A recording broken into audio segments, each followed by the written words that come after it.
حضرت ابو ہریرہ رضی اللہ عنہ سے روایت ہے کہ رسول اللہ صلی اللہ علیہ وآلہ وسلم نے فرمایا کہ جو اللہ اور قیامت کے دن پر ایمان رکھتا ہو اسے چاہیے کہ بھلی بات کہے یا خاموش رہے۔ اس حدیث میں نبی صلی اللہ علیہ وآلہ وسلم نے ہمارے ایمان کو ہمارے گفتگو سے جوڑ دیا ہے۔ اس سے ہمیں تین بات پتہ چلتی ہے۔ سب سے پہلے ایمان کی نشانی ہے۔ اس کا مطلب یہ ہے کہ ایک سچا مومن اپنی زبان پر کنٹرول رکھتا ہے۔ اگر کوئی شخص اللہ کو ماننے والا ہے تو وہ اپنی زبان سے کسی کو تکلیف نہیں دے گا اور نہ ہی فضول باتیں کرے گا۔ دوسری دو ہی راستے، بولنا یا خاموشی۔ اسلام نے ہمیں گفتگو کا ایک گولڈ اسٹینڈرڈ دیا ہے، اچھی بات یا خاموشی۔ اچھی بات وہ بات جو کسی کو خوشی دے، کسی کی رہنمائی کرے یا اللہ کا ذکر ہو۔ خاموشی اگر آپ کے پاس کوئی اچھی بات کہنے کو نہیں ہے یا آپ کو ڈر ہے کہ آپ کی بات سے کسی کا دل دکھے گا یا جھوٹ نکل جائے گا تو خاموش رہنا سب سے بہتر عبادت ہے۔ تیسری زبان کی فتنے۔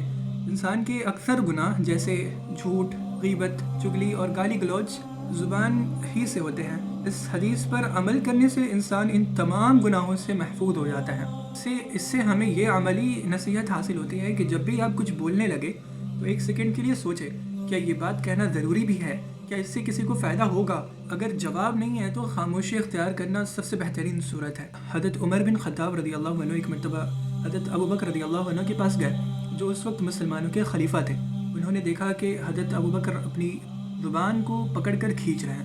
حضرت عمر رضی اللہ عنہ نے حیرت سے پوچھا، یا خلیفہ رسول، آپ یہ کیا کر رہے ہیں؟ حضرت ابو بکر رضی اللہ عنہ نے نہایت غمزدہ ہو کر فرمایا، اس زبان نے مجھے ہلاکت کے راستوں پر ڈالا ہے۔ سوچئے حضرت ابو بکر رضی اللہ عنہ وہ شخص ہیں جنہیں دنیا میں ہی جنت کی بشارت، خوشخبری مل چکی تھی، جو صدیق ہمیشہ سچ بولنے والے تھے۔